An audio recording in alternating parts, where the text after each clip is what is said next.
one. So I'm noticing the reborns really like Sesame Street. So I decided to do a little series with them where pretty much or Amira reads a Sesame Street book to them at least once a week, because I got a whole bunch of Sesame Street Golden books, but I honestly didn't think they would like them as much as they did, but they love them. So this Sesame Street book is called Big Birds Brings Spring to Sesame Street. That's a mouthful. The reason we did not read The Monsters on the Bus is it was like the version of the song The Wheels on the Bus. And I'm not gonna put my voice out there to make you guys' ears bleed. So that's why we didn't read it the other day. So here is Big Bird Brings Spring to Sesame Street. Big Bird looked down Sesame Street. Everything was covered with a thick layer of white snow. Big Bird sighed. It had been a long winter. He was tired of looking at plain white snow. Big Bird walked through the park and thought about all the things he couldn't do because of the snow. He couldn't ride his unicycle down Sesame Street. He couldn't play in the sandbox in the playground. He couldn't roller skate on the sidewalk. Besides, winter is so gloomy, thought Big Bird. I wish spring were here. Suddenly, Big Bird had a wonderful idea. I'll buy some flowers to put in my nest, then it will look like spring is already here. So Big Bird walked down to Mr. McIntosh's store and bought 6 of his favorite flowers.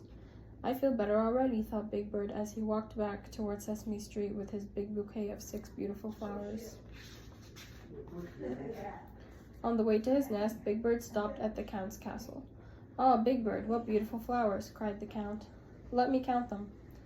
1 beautiful flower, 2 beautiful flowers, 3, 4, 5, 6 beautiful flowers." "Big Bird, I love counting your beautiful flowers." "Gee, I didn't buy the flowers to count them," said Big Bird. "I bought them to remind me of spring. Would you like to keep this pretty pink daisy? You can count all of its petals." "Wonderful," cried the Count. "I also love counting flower petals. 1 pretty pink flower petal, 2, 3, 4, 5, 6. Big Bird walked down Sesame Street carrying his 5 flowers. He stopped to watch Maria shovel snow from the sidewalk in front of this fix-it shop. Oops, Maria slipped and fell in the snow. "Oh, Maria, are you hurt?" asked Big Bird as he helped her stand up. "No, Big Bird, I'm not hurt, but I'm tired of winter and shoveling the snow," she said. "Here, Maria," said Big Bird, "you may have one of the flowers. It will help you feel better." "Thank you, Big Bird," said Maria, taking the orange tiger lily. I think I know what's gonna happen here. Big Bird walked down Sesame Street with 4 flowers he had left. He found Grover sitting sadly on the steps. "Oh my goodness," said Grover unhappily. 4-year-old Grover is very blue." "Of course you are blue," said Big Bird. "You have blue fur." No, Big Bird. I mean that I'm very sad," explained Grover. "I cannot ride my scooter in the snow." "Maybe this blue pansy will make you feel better," said Big Bird, and he gave it to Grover. Big Bird looked down at his 3 flowers, and he noticed that one of them was bent over. "Uh-oh," said Big Bird, holding up his purple iris. "This flower stem is broken. The lid of the trash can clanged open."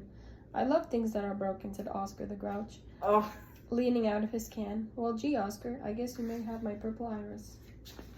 So before we go any further, if you have little kids or reborns, put in the comments down below what you think's gonna happen here, because he had 6 flowers and now I think he has 3 left.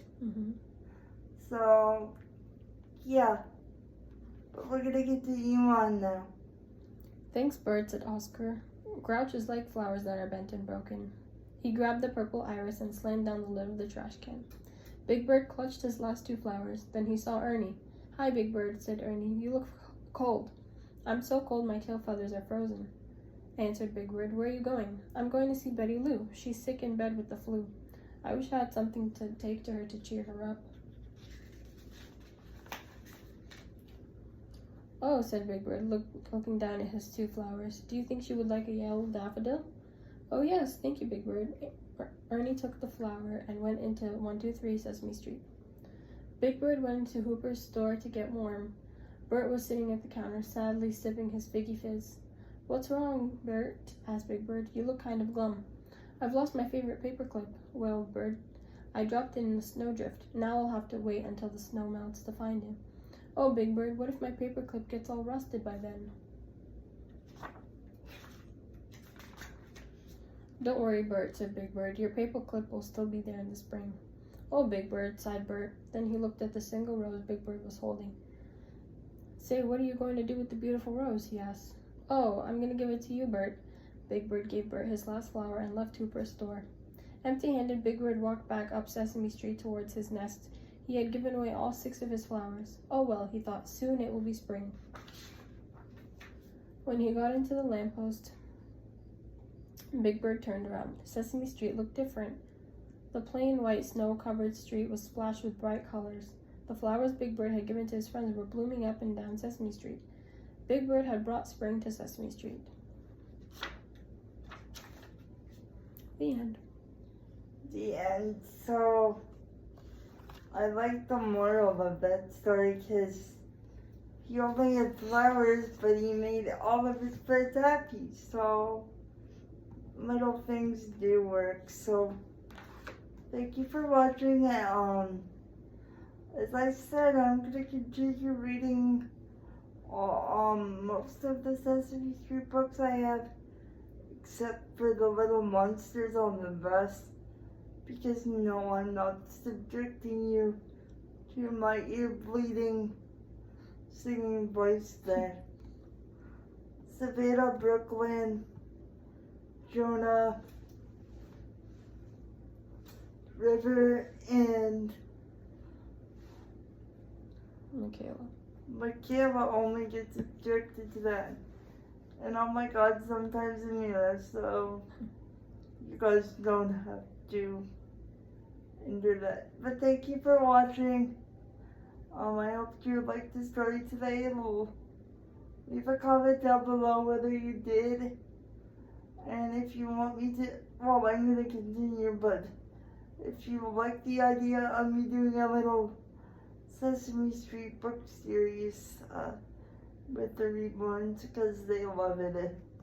And it's just cool because it brings me back to my childhood too, because I watched the show when it was on PBS. So, peace out, everyone.